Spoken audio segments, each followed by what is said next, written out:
Advocate Gurjeet Singh. आज हम आपको नेगोशिएबल ऑफ इंस्ट्रूमेंट एक्ट के बारे में बताएंगे। आज हम इसमें मेन सेक्शन में ही बात करेंगे। हम ज़्यादा सेक्शन पर नहीं जाएंगे क्योंकि जो हमारे साथ एडवोकेट जुड़े हैं या कोई स्टूडेंट जुड़े हैं उनको मेन सेक्शन के बारे में पता होना चाहिए क्योंकि उन्हीं पर ही आर्गूमेंट सबसे ज़्यादा की जाती है। आज हम आपको इस एक्ट के सेक्शन 138 के बारे में बताएंगे। सबसे पहले यह बताता है कि जब भी हम किसी क्रिमिनल कोर्ट में एनआई एक्ट के साथ कोई केस फाइल करते हैं तो हम किस आधार पर करते हैं, क्योंकि कोई व्यक्ति पैसे ले जाता है और बाद में दूसरा व्यक्ति पैसे मांगने जाता है तो वो देता नहीं है और कहता है कि आप इसके बदले में ये चेक ले जाओ और इस तारीख को लगा देना। वो व्यक्ति उसकी बताई हुई तारीख पर बैंक में जाता है और वो चेक लगाता है, पर वो चेक में पहले पैसे ना होने के कारण चेक बाउंस हो जाता है, जिसके कारण वो जो निराश व्यक्ति होता है जिसको चेक दिया जाता है वो वापस उस व्यक्ति के पास जाता है और कहता है कि यह चेक में तो पैसे ही नहीं हैं। तो वो कई बार उसको दूसरा चेक दे देता है, कहता है कि भी आप इस बार चेक लगाना, ये चेक पक्का लगेगा। और दूसरी बार भी जाता है, चेक बाउंस हो जाता है। तो उस यदि चेक बाउंस हो जाता है तो उस व्यक्ति को क्या करना चाहिए, उसी बैंक से एक रिटर्न मेमो लेना चाहिए। रिटर्न मेमो लेके आप सीधा एक वकील के पास जाइए और उनको सारी बात बताइए। वकील के माध्यम से नोटिस भेजिए और नोटिस भेज के उसको 15 दिन का टाइम दीजिए कि यदि आप पैसे पे करते हैं ठीक है, नहीं तो आपकी तरफ लीगल कार्रवाई की जाएगी। उसके बाद सेक्शन 138 के बाद कार्रवाई करने के बाद उसके बाद सेक्शन 139 में जब चेक हम केस में फाइल कर देते हैं तो कोर्ट मान लेगी कि भी ये चेक उसी व्यक्ति ने दिया था जिसने लोन लिया है और उसका बर्डन ऑफ प्रूफ उसका बाहर उसी व्यक्ति पर ही होगा जो व्यक्ति उस चेक के बारे में चेक को लेकर आया था। और यदि वो चेक को एक केस में लगता है तो उसका प्रूफ उसी व्यक्ति को देना पड़ेगा जो व्यक्ति उसने चेक जारी किया है। वो सेक्शन 139 में है। और उसके बाद हम करेंगे बात सेक्शन 140। सेक्शन 140 यही कहता है कि कोर्ट कहती है कि आप कल को ये नहीं कह सकते 140 के तहत कि मैंने तो चेक जारी किया ही नहीं था, और यदि किया था तो मुझे पता ही नहीं लगा कि भी इसमें मेरे पैसे हैं या नहीं थे। वो ऐसा डिफेंस नहीं ले सकता कि मुझे नहीं पता कि भी ये चेक किस कारण बाउंस हुआ है, मैंने तो पैसे डाले थे पता नहीं कहाँ ट्रांसफ़र हो गए। तो ये डिफेंस लेने की बात तो उसमें सेक्शन 140 में आती है, क्योंकि जो वो डिफेंस लेगा वो कोर्ट नहीं मानेगी। उसके बाद सेक्शन 141 है, यह है कंपनियों के द्वारा चेक जारी किए उनके बारे में बात करता है कि जो चेक कंपनी जारी करती है लेकिन उसका बार उसी मैनेजर पर आएगा जिसने उस पर साइन किए थे। 141 यह धारा कहती है कि चेक वही व्यक्ति प्रबंधक उसका हकदार होगा जिसने चेक किसी को जारी किया है। कोर्ट में उसी को बुलाया जाएगा, ना कि कंपनी तो एक अज्ञात व्यक्ति है, इन पर्सन वो आ नहीं सकती। इन पर्सन तो वही जाएगा ना जो प्रबंधक ने चेक जारी किया होगा। तो इसके बाद हम सेक्शन 142 के बारे में बताएंगे, जो कि 142 कहता है कि कोई चेक के केस को यदि समरी ट्रायल के तौर पर चलाना है तो समरी ट्रायल जल्दी कार्रवाई करनी है तो इसके तहत आप 143 के तहत समरी ट्रायल चला सकते हैं। और 144 कहता है कि गवाहों को समन करना, जैसे कि प्रोसीडिंग चल गई 138 142 में प्रोसीडिंग चल गई, तो उसके बाद 144 में गवाहों को समन किए जाएंगे, उसमें एक्यूज्ड को समन किए जाएंगे और इसके बाद उसमें विटनेस जो होंगे मौके पर उनको समन किए जाएंगे और सेक्शन 144 में किए जाएंगे।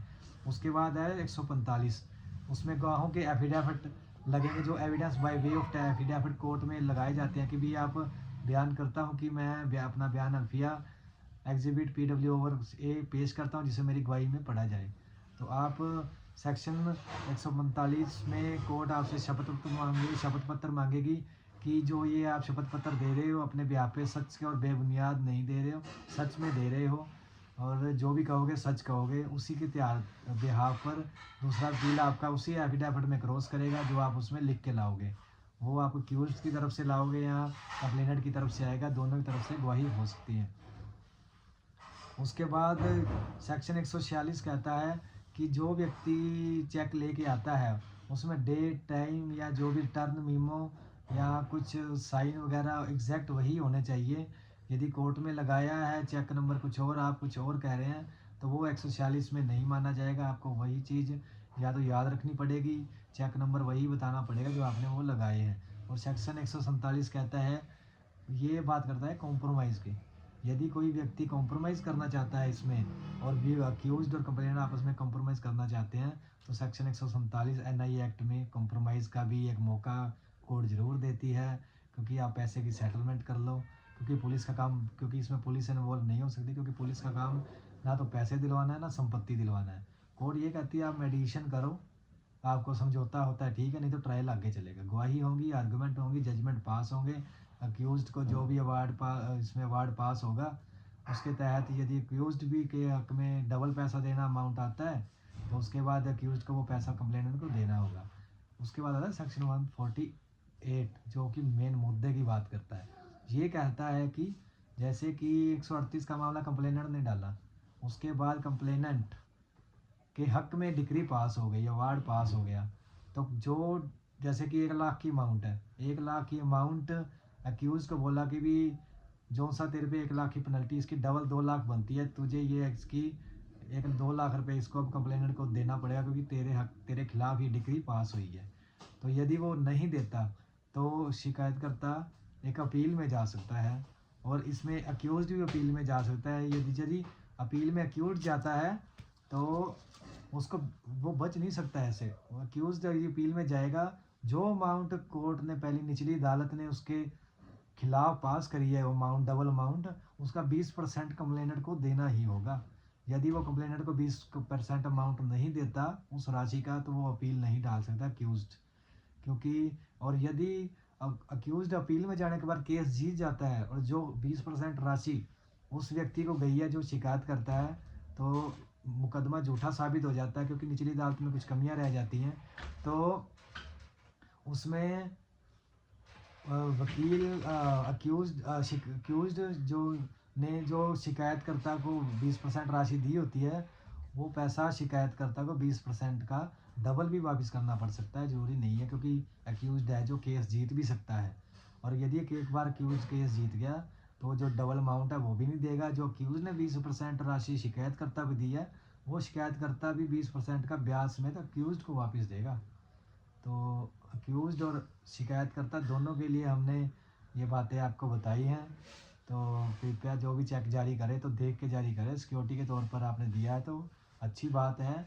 और यदि आपने अमाउंट फ्रेंडली लोन ले लिया है, उसके बाद आप उसको चेक जारी कर रहे हो, भाई जी ये चेक ले जा, हम जब 1 महीने बाद बैंक में लगा दियो, और मैं इसमें इतने में पेमेंट डाल दूंगा, उसमें पैसे निकलवा लियो, और वो क्या होता है, वो चेक बाउंस हो जाता है।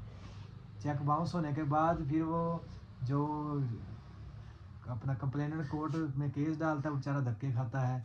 तो इसलिए आप ऐसे काम ना करें। आपने किसी से पैसा लिया है, पहली बात तो पैसा ले ही ना। आप जो आपको बहुत ही ज़्यादा ज़रूरत है, आप तो बैंक से पैसा लें। आप किसी व्यक्ति से पैसा ना लें, और बैंक से भी लेंगे आप उसका आपको अपॉर्चुनिटी भी मिलेंगी, क्योंकि एक आम आदमी आपको अपॉर्चुनिटी नहीं दे सकता। बैंक आपको अपॉर्चुनिटी दे सकता है, टाइम भी दे सकता है, पर ये आम आदमी क्योंकि आपके पीछे पड़ जाएगा, बोलेगा कि नहीं आप मुझे पैसा अभी दो, तो इतने में वो चेक का बाउंस का चेक का केस का आपके खिलाफ डाल देता है। तो इतने में उसकी डिग्री पास हो जाती है, आपको डबल अमाउंट देना पड़ जाता है। कृपया ध्यान रखिए, इन चीज़ों से बचें। तो हम यही कहेंगे। धन्यवाद, शुक्रिया।